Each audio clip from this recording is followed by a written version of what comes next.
네, 우리 사회의 여론 흐름을 살펴보는 지금 대한민국 시간인데요. 두 분과 함께합니다. 여론 분석 전문가 두 분인데요. 먼저 인사이트 K의 배종찬 소장 모셨고요. 어서 오세요. 네, 그리고 오피니언 라이브의 윤희웅 여론 분석 센터장 모셨습니다. 어서 오세요. 네, 안녕하십니까? 네, 뭐 요즘 엄청 바쁜 분들이 바로 여론 분석 전문가 여기 앉아 계신 두 분을 포함해서 여론 분석 전문가들이신데. 그래서 모시고 이제 지금부터 집중적으로 좀 판세 분석을 해보도록 하겠습니다. 앞서 조경태, 김영춘 두 의원 연결해서 부산 지역 판세, 네. 물론 이제 그 자체 진단하는 판세이기 때문에 걸러들어야 되겠습니다만 잠깐 이야기를 좀 나눠봤는데요. 그걸 이어받아서 네. 부산, 울산, 경남 지역, 이른바 부울경이라고 하는 이른바 PK 지역에 대한 어떤 판세를 한번 좀 점검을 해봤으면 좋겠는데. 저희가 이 그 PK 지역에 주목하는 이유가 이번 총선의 승패를 좌우하는 키를 쥐고 있는 지역이 이곳이다라고 생각을 해서였기 때문인데 일단 네. 맞다고 봐야 되는 거겠죠? 맞습니다. 지난 이제 이 부산, 울산, 경남 지역의 의석수는 40석입니다. 예, 부산이 18, 울산이 6석, 경남이 16석인데요. 지난 20대 총선에서 민주당에서 8석을 획득을 했습니다. 네. 부산에서 5석, 경남에서 3석인데요. 예. 이제 이것은 그 이전과 비교해 봤을 때는 뭐 어마어마한 이제 민주당으로서는 승리였던 것이고 그렇죠. 그래서 이때 40석 중에서 비록 8석밖에 확보하지 못했지만 이 PK 지역에서 민주당이 승리했다라고 단정을 지었어요. 모든 미디어에서 사후 평가를 하게 됐는데 그러니까는 지금 이 8석 을 지키냐 마느냐가 됐거든요. 이제 기준이 바뀐 거잖아요. 그럼 민주당으로서는 이 8석을 지키지 못하면 패배가 되는 것이고, 근데 만약에 통합당 쪽에서는 어쨌든 그 석 조금만 더 뺏어오면 승리가 되는 것이거든요.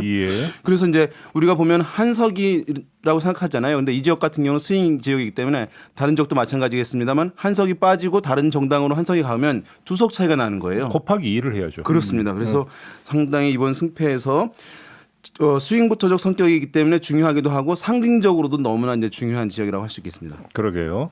그래서 이제 그 이 수도권 지역 같은 경우 보통 이제 그 최대의 승부처는 수도권이다. 뭐 이 이야기는 뭐 누구도 이론을 뭐 달지는 않습니다. 그런데 뭐냐면 지금 더불어민주당이나 미래통합당이나 전부 다 여기서 최소 플러스 5, 뭐 많으면 15.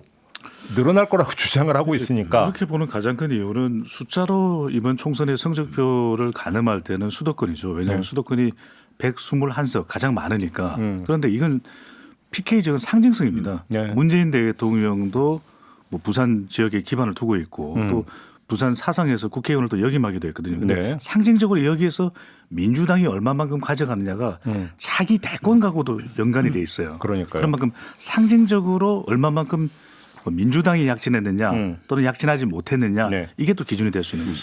앞서 그래서 그 연결했던 조경태 의원 같은 경우 물론 부산으로 한정된 이야기였습니다만 지난 4년 전 선거에서 5석을 얻었는데 이번에 그 지키기 어려울 거다. 정권 심판 지금 분위기가 상당히 강하다 부산에서 이렇게 주장을 한 반면에 김영춘 의원 같은 경우는 5석 지키는 것이 아니라 10석까지도 한번 도모해 볼 수 있다. 완전히 극과 극으로 입장이 갈렸거든요. 자, 그러면 두 분은 아주 객관적으로 보시니까 어떻게 전망하십니까? 윤희용 센터장. 지금 뭐 불확실성이 있다고밖에 말씀드리기 어려운 상황인데요. 뭐 일부 지역에서는 민주당 후보들이 우세를 이제 보이는 경우들이 있습니다만은 또 통합당 후보들이 이제 심판론에 어쨌든 또는 정부 견제론에 그 이제 기대어서 이제 그것의 영향으로 상당히 이제 높은 지금 지지율을 보이고 있는 곳들도 이제 많이 있는 상황입니다. 그러니까 이 지역에서 보면은 TK 지역만큼은 아닙니다만은 PK 지역에서 현 정부에 대한 심판이라든가 견제 정서가 이제 제법 높게 형성되어 있는 것은 틀림없어 보여요. 그래서 지난번보다 상황이 결코 민주당으로서는 여당으로서는 좋다고 평가할 수는 없는 그런 상황이긴 합니다. 다만 이제 그럼에도 불구하고 현 정부에서 상당히 이제 부산에 대해 공을 들였어요. 문재인 대통령이 뭐 이쪽에 블록체인 특별도시 투자가 지원들을 상당히 많이를 한 상황이라고 할 수가 있겠고 통합당 쪽 요인은 뭐냐면 많은 후보들이 지역구 후보들이 물갈이가 됐습니다. 그래서 옆 지역에서 옮겨오기도 하고 다른 데서 옮겨오기도 하게 되면서 약간 이제 공천에 대한 지역 주민들의 부정적 정서, 부정적 평가가 일단 잔존하고 있는 상황이어서 아직 어떤 견제 정서나 심판 정서 보수표가 그 후보가 온전히 쓸어 담지 못하고 있는 제약되고 있는 상황들이 있거든요. 그런 면에서 이제 민주당 후보들이 정부 여당 후보로서 힘 있는 여당 후보로 지역 발전시키겠다라고 하는 정서가 선거에 먹히는 측면이 이제 있거든요. 그런 부분에서의 어떤 맞서는 통합당 쪽의 이 심판론 이것이 이제 막판에 결집이 그 해당 후보들로 이어지느냐. 여부가 이제 관건이 될 수밖에 없을 것 같아요. 지금 윤희용 센터장의 말씀을 정리하면 정권 심판 분위기는 강한 건 맞는데 그 분위기를 그럼 미래통합당 후보들이 지지율로 끌어당겨야 되는데 거기까지는 아직 안 가고 있는 게 후보 교체가 많다 보니까. 네, 그렇습니다. 지역 구민 입장에서 좀 생소해서 그러니까 인물 그러니까 그 인지도라든지 경쟁이 아직은 올라가질 않았다. 이렇게 지금 진단을 하시는 거네요. 그렇습니다. 배종찬 소장은 어떻게 보세요? 그 PK 지역의 판세는 정권 심판돈 대 야당 심판돈이 맞붙고 있는 거죠. 네. 근데 여기서 핵심적인 것은 이럴 겁니다. 지난 지방선거와 비교를 해보면 이쪽에 민주당 기반이 약해진 것만은 분명해요. 그때에 비하면 4년 전에 대통령 지지율도 정당 지지율도 낮아졌거든요. 네. 뭐 그 당시만 지방선거 때는 싹쓸이를 했죠. 사실상. 네. 그런데 지금은 핵심은 이걸 겁니다. 대통령 지지율이 좀 상승 추세에 있거든요. 네. 대통령 지지율과 경제 관련된 실정 이 부분에 대한 심판을 또 주장하는 쪽이 있으니까 대통령 지지율이 어느 정도로 유지가 되느냐 또 경제와 관련되는 것이 회복이 안 되느냐 지금의 비판적 시각이 그대로 유지되느냐 이게 부산은 굉장히 중요합니다. 네. 그러면 경제 요인이 가장 크다. 그렇죠. 왜냐하면 창원 같은 경우에도 심지어는 대기업도 지금 무너진다는 이야기가 나오고 부산은 경제가 안 좋아진 지 오래고 울산은 대한민국의 산업 엔진이거든요. 그렇죠. 근데 이 지역도 상당히 안 좋아요. 그렇죠. 그런 만큼 이 부분이 얼마만큼 확산되느냐 이게 핵심이겠죠. 아, 그렇죠. 그러니까 제가 학교 다닐 때 배웠던 남동 임해 공업 그럼요. 맞죠. 아니, 공부를 또 잘하셨네요. 외우는 거 좀 했어요. 네, 알겠습니다. 뭐 경제적 이슈 영향을 줄 수밖에 없는 상황이고 네. 다만 이제 이 코로나 국면이잖아요. 코로나 국면에서는 이제 정부가 대응을 잘하고 있다라고 하면서 대통령에 대한 평가도 좋아지고 한 상황인데 뭐 애초에는 이제 코로나 국면을 사실 야당이 이 국면에서 선거를 치르면 좋겠다라는 생각을 있었고 오히려 여당 쪽이 이제 코로나 끝난 다음에 선거가 이루어지면 좋겠다라는 생각을 처음에 했던 것 같은데 지금 이제 반대 상황이 돼가지고 이 코로나 국면에서 선거를 치르게 되면 오히려 이제 여당에게 유리한 상황이 됐어요. 그러니까 아까 우리 배 소장님 말씀하신 경제 이슈가 코로나 국면이 매우 안정화된다 조기에. 그러면 이제 경제 이슈들 많이 부각이 될 거거든요. 그래서 이제 야당에서 얘기하는 경제 심판론이 상당히 먹힐 가능성이 있는 것이고, 근데 만약에 이 코로나 국면이 조기에 안정되지 않고 일정 수준의 위험도를 갖고 유지된다고 할 경우에는 그 경제 심판론, 경제 이슈의 부각이 좀 제약될 수밖에 그러면 없겠죠. 잠깐만요. 그러면 지금 어제 이제 그 비상경제회의에서 재난지원금 주기로 결정을 했잖아요. 혹시 그럼 이것도 일정하게 그 부산 경남 지역에 영향을 미칠 요인이라고 보세요? 어떻게 보세요? 미칠 요인이죠. 경제적이라는 것은 경제적인 요인이 선거에서는 매우 중요하니까 또 이것이 다수에게 혜택이 돌아가는 것이기도 하죠. 그런데 이제 문제는 일회성으로 일단 긴급 재난지원금은 구성이 되는 겁니다. 그러니까 그 이후에 어떤 상황이 될지 또 선거 전에 이 지원금을 받기가 힘들어요. 선거 일정상. 후에 지급이 되게 되죠. 그렇게 되죠. 그러니까 당장에 내 눈앞에 있는 이 현실이 어떻게 타개가 되겠느냐. 그리고 실질적으로 많은 기업들이 상당히 어렵거든요. 이 지역이요. 그러니만큼 남동 임해 공업단지. 그러니까 이 지역에서 이 부분을 어떻게 인식하느냐는 거죠. 그냥 개인에게 지급되는 가구에게 지급되는 긴급 재난지원금으로 괜찮은 거냐. 아니면 이 산업 전반에 대해서 우리가 뭔가 평가를 해야 되느냐. 알겠습니다. 그럼 이제 두 분은 조심스럽게 지금 부산 경남 지역 같은 경우는 정권 심판 분위기가 상대적으로 강하다라고 하는 것도 인정을 해야 된다. 일단 두 분의 공통된 지금 진단은 그거라고 봐야 되는 거겠고요. 다만 이제 문제는 그렇다면 미래통합당 이 분위기를 어떻게 후보 지지세로 연결을 해야 되느냐라고 하는 게 미래통합당의 과제가 되는데 아직 거기까지는 못 간 것 같다. 이런 이제 그 지적이신 것 같고. 자, 그럼 여기서 잠깐 이 네오디님이 왜 부산에서 열린민주당의 지지율이 다른 곳보다 더 높을까요? 궁금합니다라고 질문을 주셨는데 그래서 저희가 찾아보니까 지금 부산 경남 지역에서 뭐 숫자는 말씀 안 드리겠습니다. 더불어시민당과 열린민주당 두 비례정당이죠. 평균 지지율이 같은 것으로 나왔다고 하는 이런 지금 그 보도가 있네요. 요거 혹시 이거에 대해서는 그 분석이 가능할까요? 가능하죠. 이것은 뭐 당연히 이제 그럴 수밖에 없는데요. 뭐냐 하면 이제 이 열린민주당이란 것은 진짜 친문 정당을 내세우고 있어요. 그러니까 문재인 대통령을 지키는 진짜는 더불어민주당 또는 더불어시민당이 아니라 열린민주당이다라고 얘기를 하고 있는 것이거든요. 문재인 대통령 요인이라고 보는 거예요. 왜냐하면 이것은 이제 노무현 문재인으로 이어지는 이 지역의 지역 정서와 상관이 있습니다. 우리가 흔히 낙동강 벨트라고 얘기하는 지역들.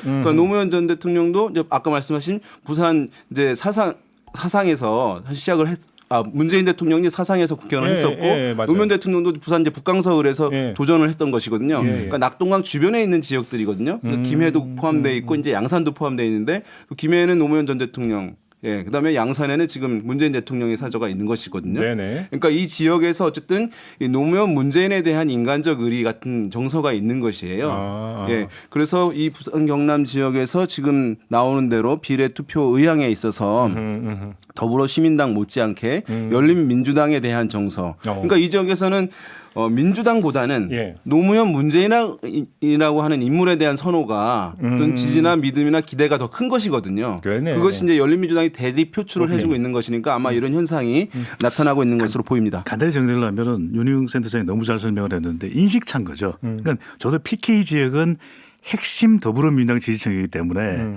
더 민주당 성향이 강한 겁니다. 그러다 보니까 연결고리가 더불어시민당보다는 열린민주당 쪽에 더 강한 연결고리가 걸려 있는 것이죠. 이른바 이제 선명성. 네, 알겠습니다.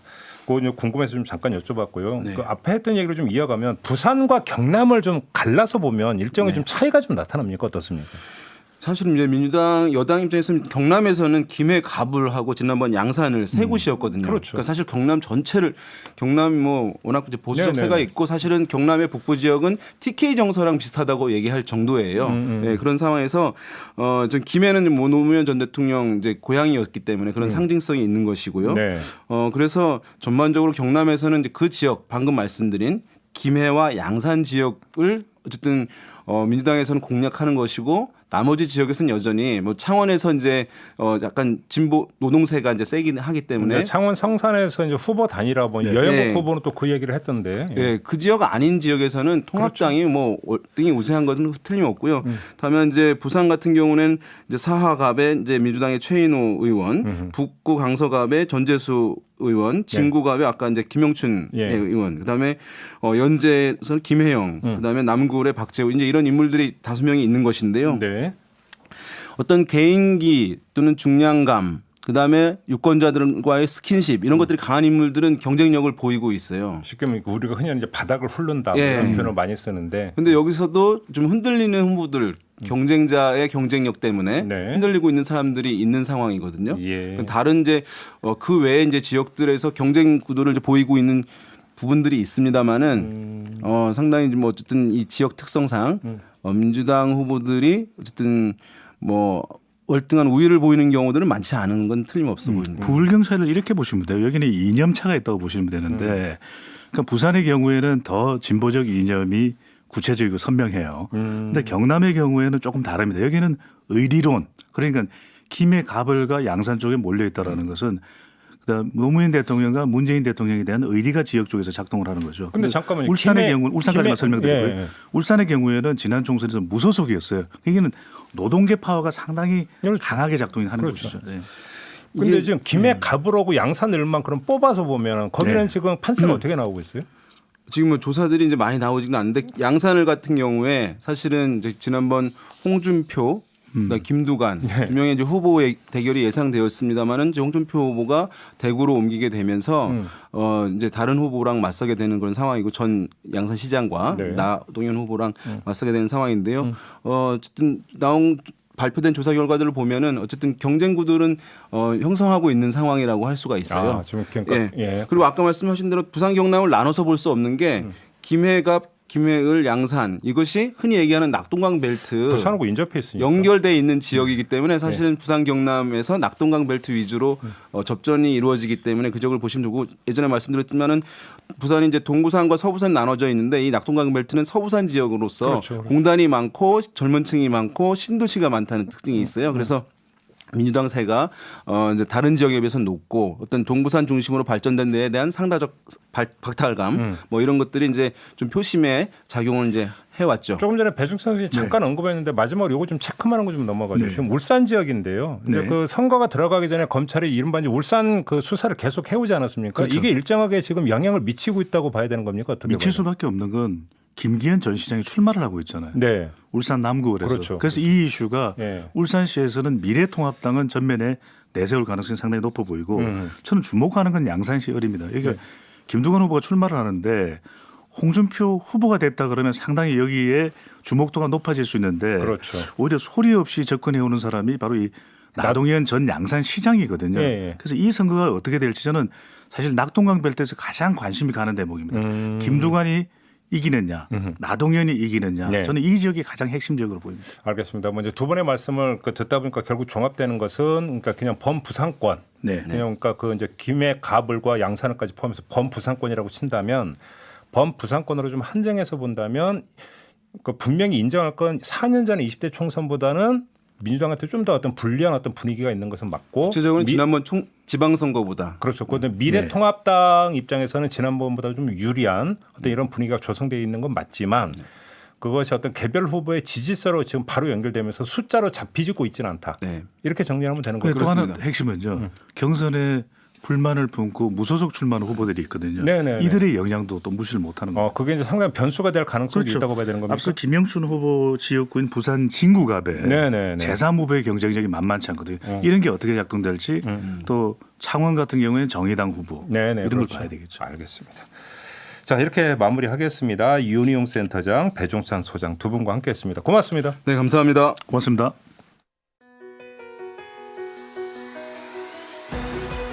이슈의 핵심을 꿰뚫는 예리한 시선, 믿고 듣는 진품 시사 김종배 시선 집중.